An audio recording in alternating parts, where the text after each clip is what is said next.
To Beyond Your Radio. You should listen to.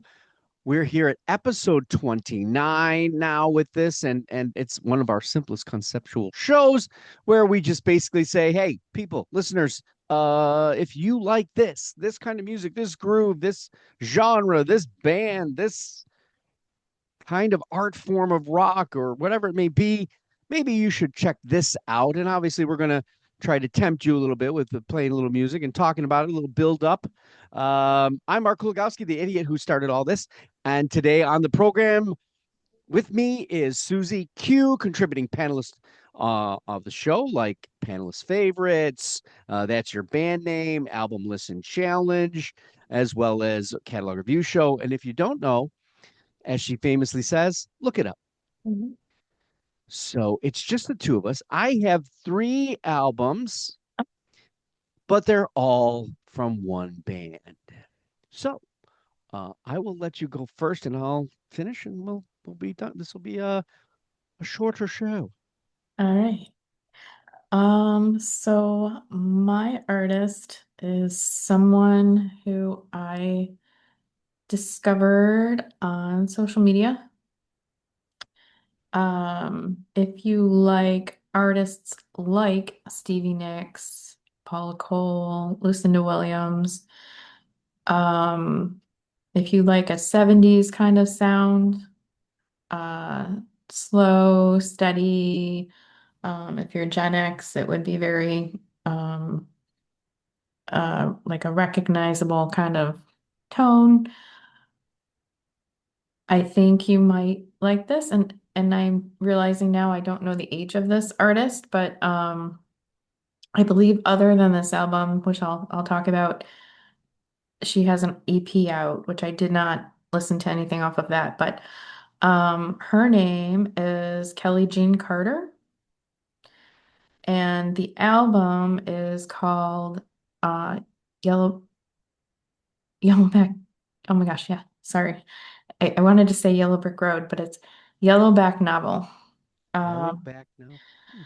yeah. And um every once in a while someone will pop up and you know, sometimes I'll listen to a little bit and sometimes they like it, sometimes they don't. But I thought with this show coming up, I'm like, well, I'll give it a try. I've been focusing, I think, on blues singers lately, so I wanted to see what else was out there, and I really liked it. The entire album, I think it's 8 tracks. Um, and I'm not saying she's not trying to sound like Stevie Nicks or Paula Cole or anyone. That's just kind of like, you know, the vibe. Um, Similar, she again, I don't know her age, but she comes across as very confident in her delivery. Um, it could be her debut, it could be her fifth album. It doesn't sound like she's struggling. It sounds like she's enjoying it. Um, and so I really tried to find some information on her, and I wasn't able to find too much, but I highly suggest giving it a listen. Um, I don't know that she'll ever make it to mainstream. I don't know if they're, I'm not saying it's not commercial, but it's definitely not, what's coming out right now. I would say it's folksy Americana. I think she's on what is being considered an indie label. That Um, Redbird Records. yeah. So, but super impressed. It might be one, Mark, you wanna, if you haven't listened to it, it might be one you wanna. Didn't feel the rain when I remember you. Those clouds fade like they never ever came. You make it easy, easy.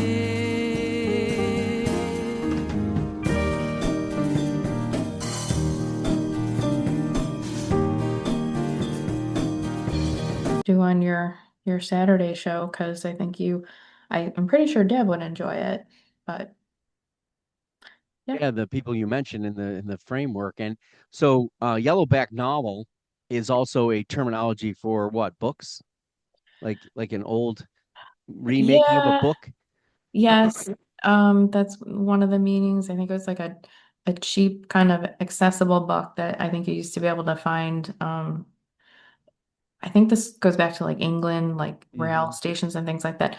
I don't know, honestly, I don't know if that's why she chose it or not, but it definitely feels like her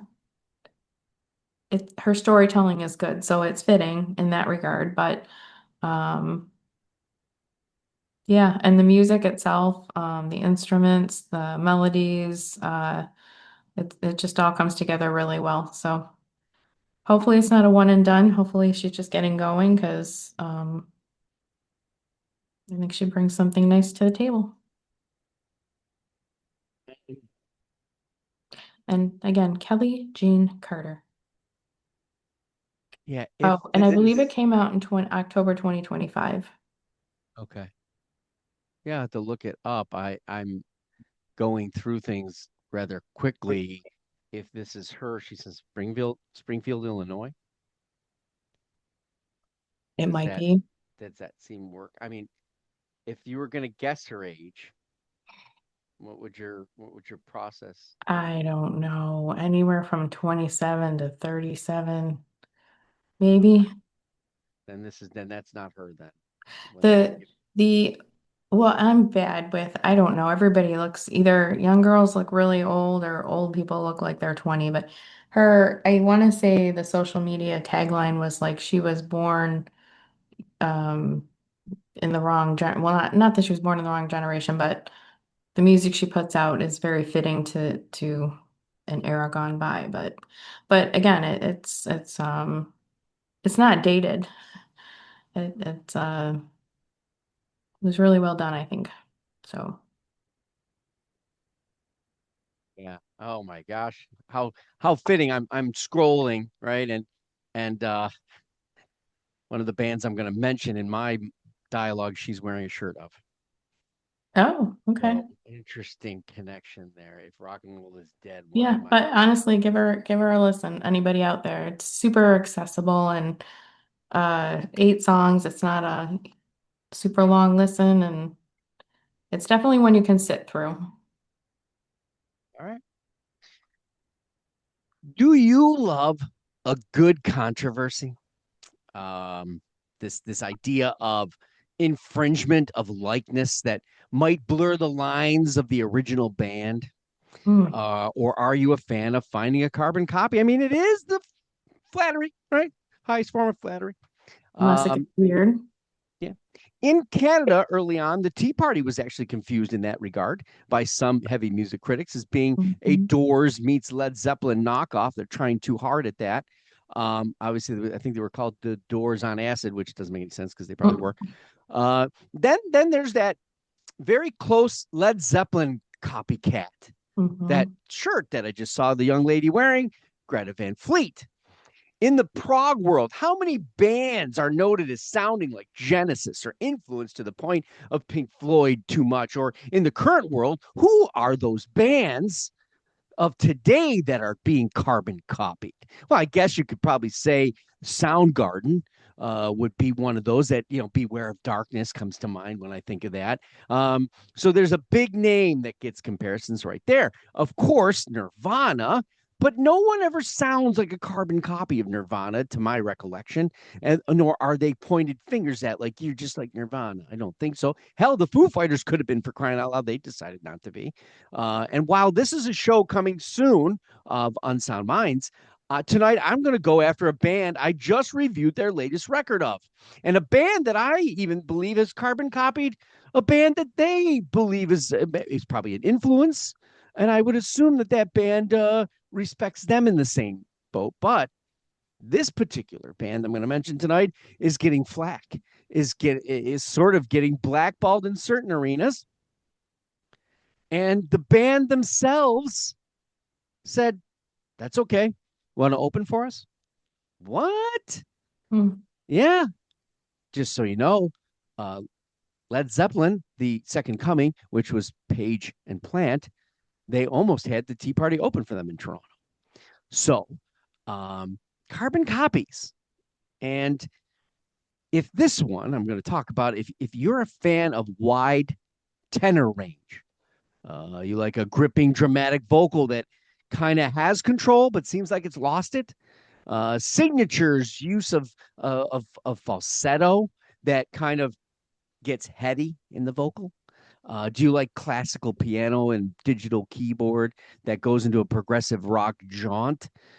Do you enjoy a bass or drum pattern that kind of speaks to the need of soul and soul replenishment, or sending you off into space with some riff and powder keg that even shoots to a manifesto held by bass and, of course, drum? But you want the riff, you want the uniqueness. Who does this sound like? Any guesses? I don't know. No, it's not Yeah. Queen, but it is. But what about that band that was influenced by Queen, but maybe a bit more progressively over the top and opera, alt, riff, and bass, crescendos, outer space, black holes, and revelations? Muse.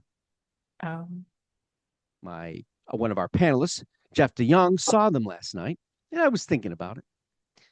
I'm remembering a band that I heard a long time ago, an EP back, I don't know, it might have been 2012, 2014, that had that glimmer, and kind of I didn't follow after this. So, and I remember the band because they had an interesting name,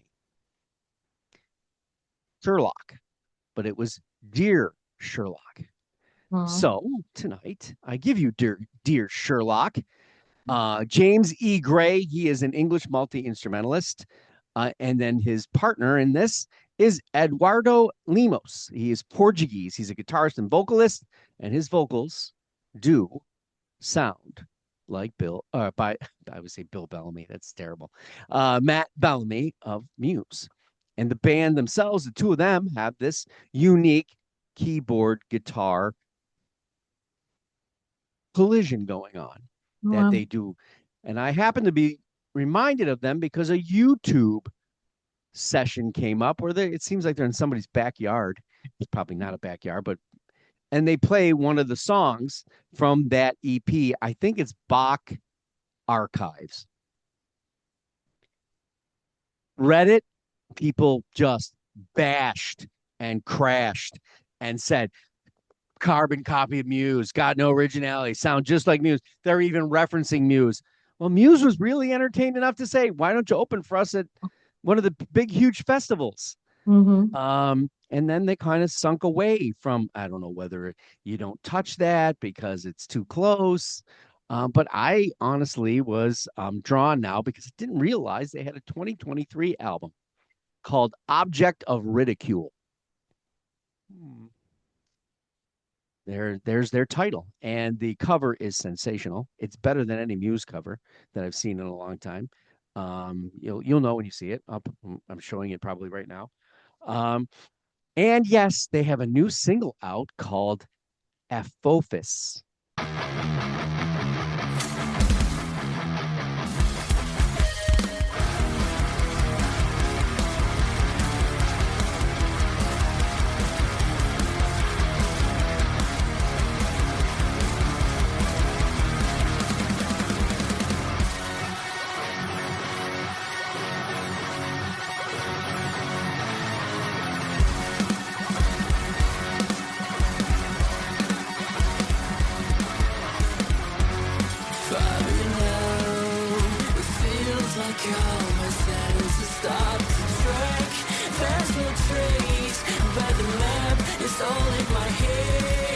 And Apophis is either the asteroid that they've been tracking for years, or the Greek sun god reference of some sort. I don't know which. I decided not to listen to the single because The Object of Ridicule was a pretty good album. More alternative, I think, than Muse. alternative right now. Does it harken back to old Muse? Possibly.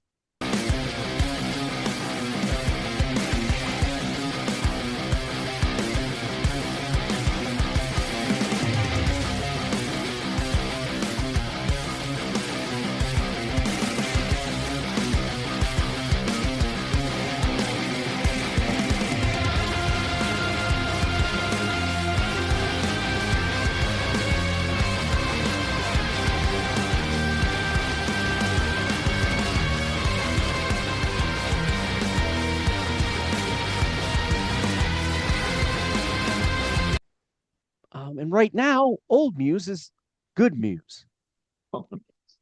We're on the web at beyondyourradio.com, Facebook, Twitter, Instagram, TikTok, YouTube, of course. I'll thank Sue for joining me tonight and bringing me a revelation that I will certainly, take a listen to. And if she says, go listen.